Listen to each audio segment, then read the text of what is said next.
action is now coming to an end on today's first day of the 5-day National Senior and Junior Championships at the National Stadium.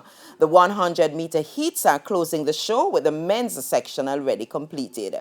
We'll be showing the women's events live as they come up, but we have also packaged the 4 races for the men. 986 this season. Murphy gets out early. Here comes Seville, now takes charge. Seville, and coasting through is Oblique Seville ahead of Walker. Looks left and comes across easily. 997 is the flash time for Oblique Seville. My. Didn't he make that look easy?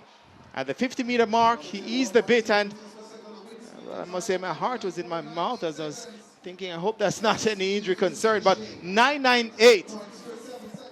Set. Sent off, Blaze gets out early and takes charge early. Number 2 all time, and showing that he's still the man to beat at 991. Johan Blake back in the business. Set. The man to beat here, sent off, and Conroy Jones gets out early. Blake will have some work to do, so Blake gets ahead of the pack now. Conroy Jones is still there. Shane Bailey as well to the line. 10 seconds flat is the flash time.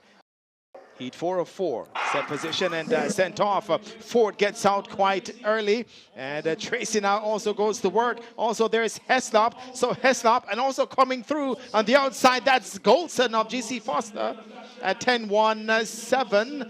The flash time for Goldson of GC Foster. Now, earlier, Kimberly Williamson won the first senior final of the championship after scaling 1.88 meters to take the women's high jump title ahead of national record holder Lamara Distin, who was second with a height of 1.85. Both efforts were below the world qualifying height of 1.96 meters, which Distin already achieved in April.